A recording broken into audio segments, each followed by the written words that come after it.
Good morning Luzon, Visayas at Mindanao.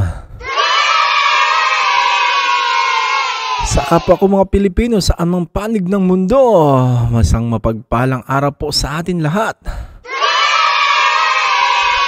Lalong-lalo na po sa mga kapatid ko dyan sa buong mundo. Lalong-lalo po na po sa aking mga kapatid sa buong mundo. Lagi po tayo mag-iingat mga kapatid. Eto, dire-diretsong pasabog natin ngayon. Kung dun sa kabilang panig may ngak-ngak na ngak-ngak, ay dito din naman nakahanap tayo ng pantapat dun sa mga kabilang panig na ngak-ngak na ngak-ngak. At mukhang wala rin itong pinagbabatayan basta lang makapagsalita. Kung handa na ang lahat, bago ang lahat, makapag-subscribe na muna tayo dyan.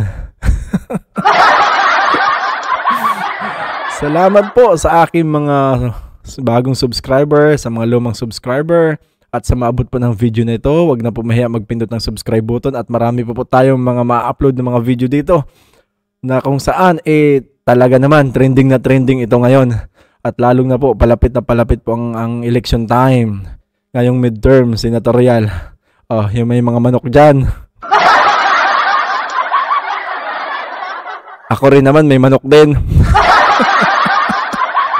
Ano? Handa na ba ang lahat? Sige. Bana tayo dito kay Tropang Bisaya. Ayan, patapos ito, sugurin natin si Tropang Bisaya. At ito nga, na nakalap natin ngayon. Sige, banat na. Wala tayong paligoy-ligoy pa. Na lagi nila siya bumabanat kung sa mga Duterte, parang siya na din ang bumabanat doon, si PBBM. At binabagsak lalo niya ang sarili niya.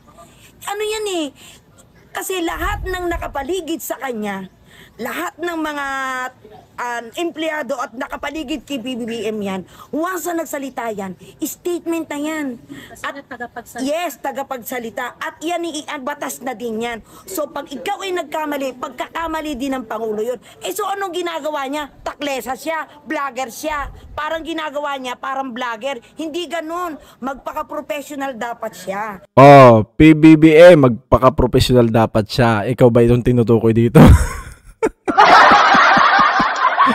Ikaw palang pasimuno ng lahat ng mga trolls na to Ano ba ito? May basihan ba ito? O ngaw-ngawan lang ito sa social media? Parang hindi yata ito maganda. Sige, tuloy natin. Hindi ganun na. Kala niya sa ginagawa niyang tira siya doon sa mga Duterte, nakakaganda sa administrasyon. Hindi. Kasi lalong nagagalit ang sambayan ng Pilipino kasi wala na sa hulog ang pinagsasabi niya. Isa ka ba dyan sa Pilipino na nagagalit? Sa mga walang kakwenta-kwentang pinagnangak-ngak dyan? Ano ito? Ganito na ba labanan ngayon? Social media na? Ay nako. Sige, banat. Mana talaga sa puon niya, di ba? Kung ano yung puon niya, yun din ang mga sanga niya. Kinita mo na. Kung ano yung puon niya, yun din ang sanga niya. Ano ba ito? Sanga-sanga ba ito? Sanga ng mga Sanga ng mga makasalanan, ganon?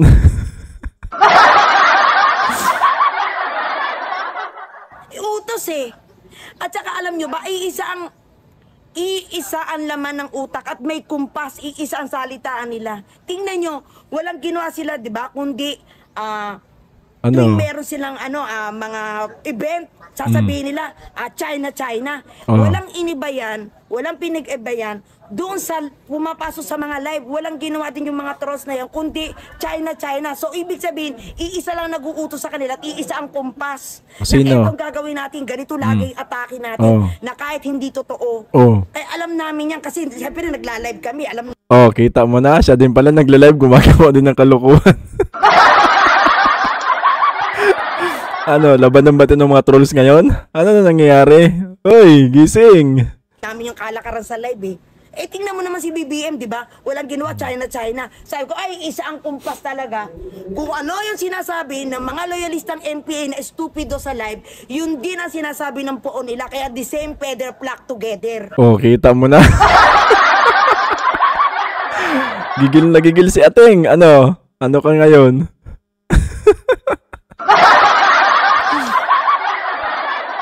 Yan lang yun. Sa tingin mo kaya, ano kayang dahilan bakit si Atty. Claire yung kinuha ni BBM? Sige, banat. Kaya siguro siyang kinuha niya. Alam na natin yan, di ba? Is the price is right. Totoo naman See, mukhang ito na-interview to ni Tropang Bisaya. Pero mukhang may galit talaga sa administrasyon. yan. At hindi pwedeng ipagkasinungalingan yung ganyan na bakit ka papayag sa ganun? Na dati naman binabatikos na yan dati. Oh, anong nangyari? Atty. Claire, binabatikos dyan si BBM dati. Oh, anong nangyari? Ngayon, ang nangyari, ganito yan. Nakuha ng administrasyon ang kiliti nito ng Atty. Claire na to. Alam, kaya natin yan, tingnan natin. O, di ba, nakuha nga niyang ganon. O, kaya tingnan mo, yung salitaan niya, salitaan na vlogger. O, di ba? Hindi,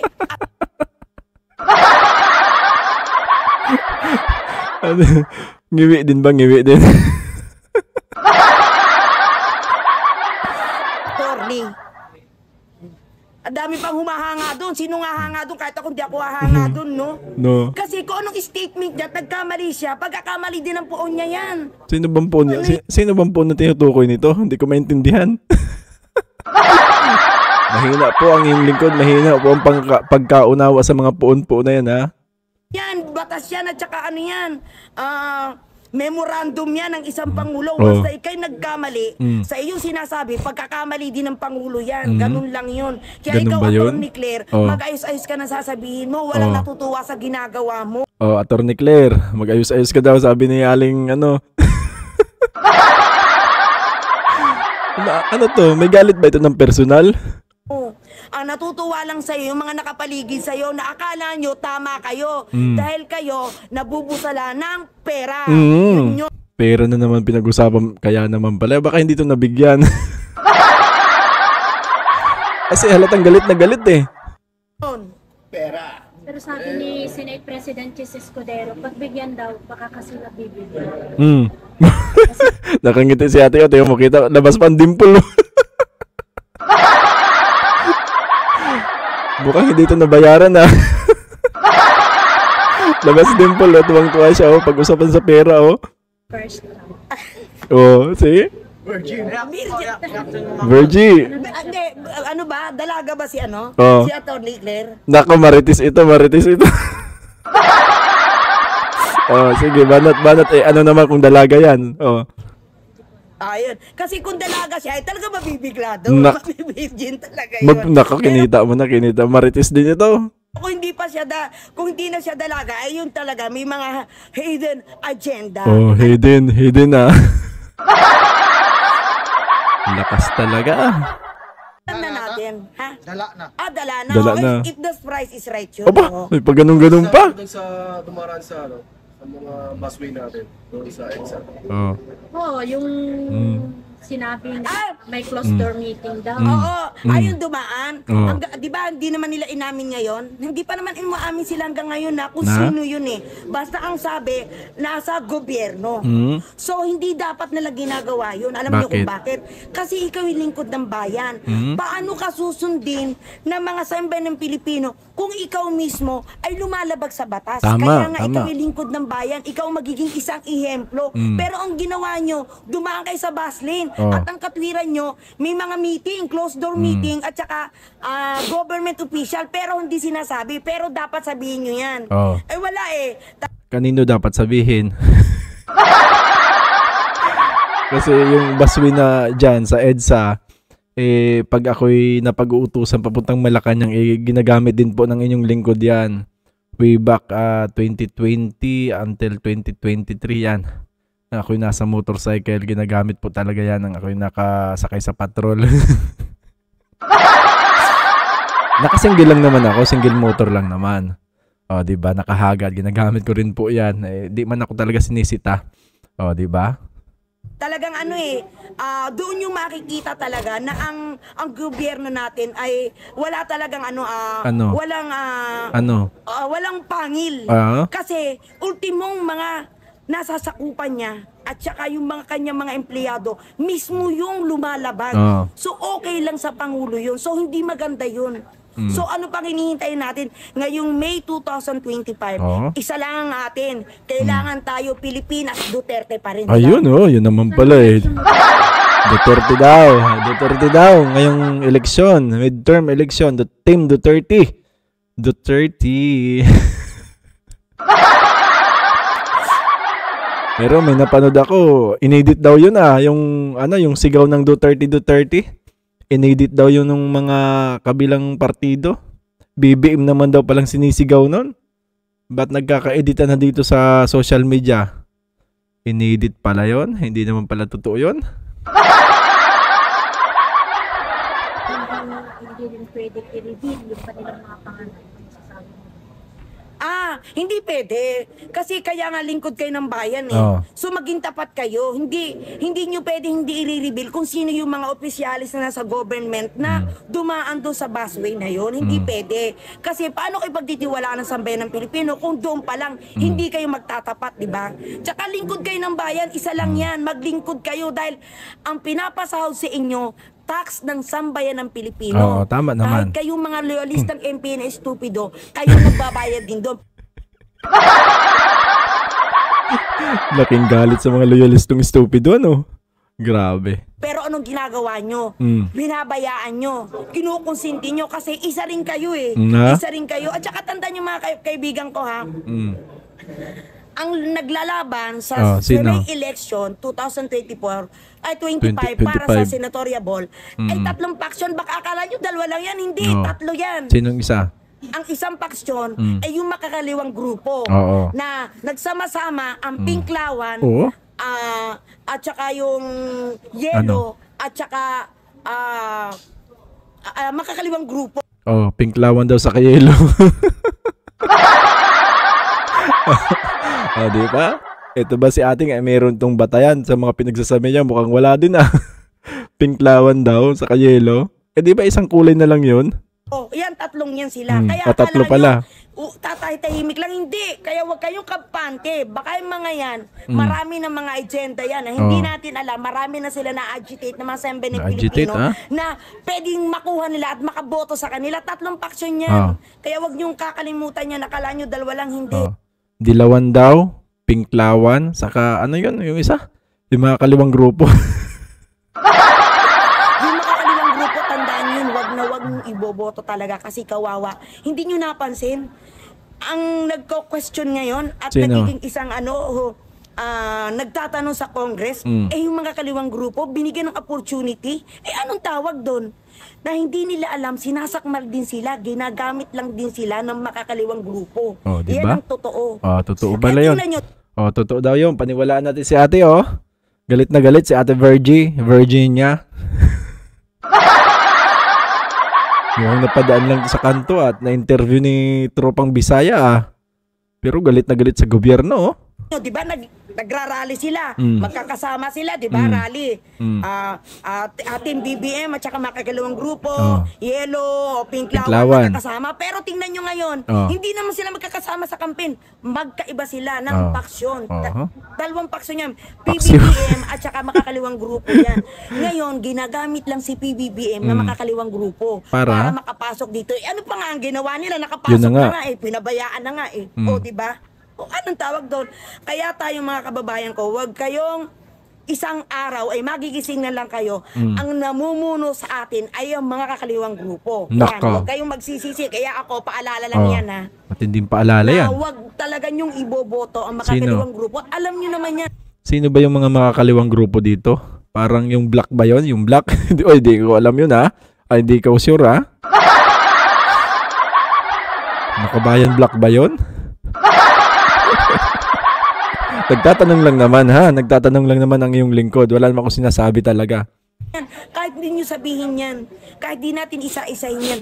Basta tayo straight tayo sa Team Duterte. Ayun naman pala Team Duterte pala Team Duterte. Sino-sino ba yung Team Duterte dyan? Sino-sino ba yung Team Duterte? Parang number 1 yata dyan si si Marcoleta. Yun ba yung Team Duterte?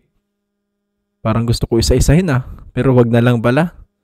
Si Team lang tayo doon, Team Marcoleta lang tayo, number 38 sa Valota, di ba? Vote po number 38 ha, Senator Marcoleta, Dante Marcoleta. Okay. Ayan na. Oh, Ano ano? yung reaction mo na Oh. si itong page ni President BBM ay nag-close ng yung reaction sa kanilang Facebook? Kaya sila nag-close ng gano'n. Kasi komento mo? Sila eh.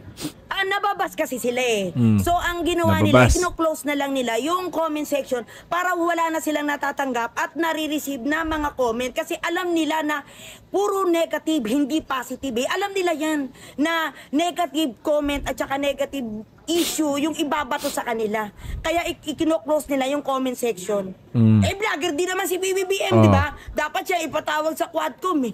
Yung makakasama sa Di ba? PBBM, dapat ka raw ipatawag sa Quadcom. Ano yun? Para i-panel din, ganon? Tanong-tanongin ng Quadcom.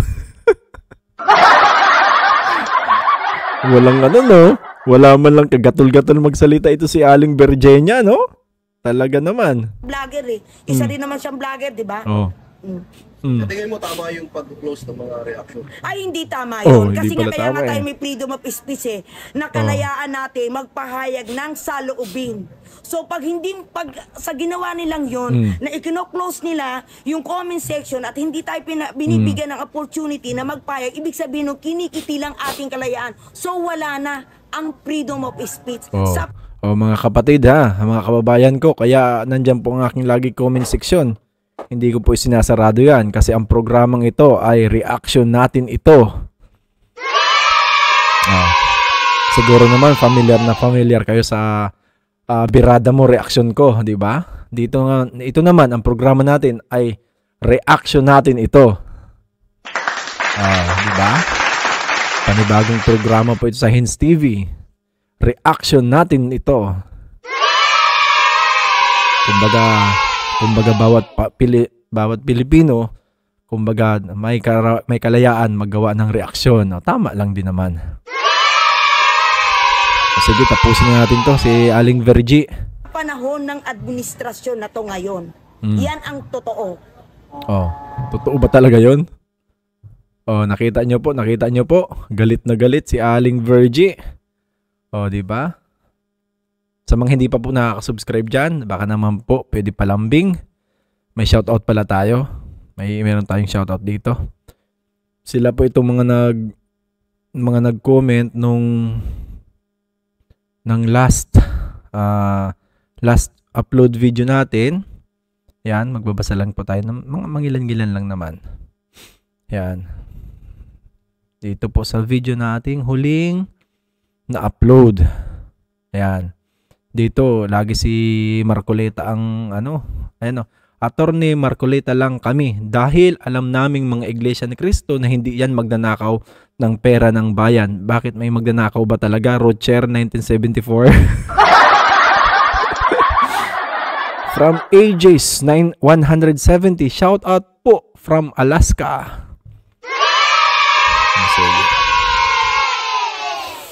Oh, yun na.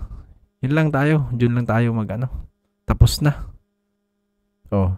Kay Jerry Nisperos 3776, sige man, tiraiman dagita baraerong kabagis. Malapit ito. Hanggang sa muli po mga kapatid, mga kababayan ko. Yan, hanggang sa muli po. Salamat.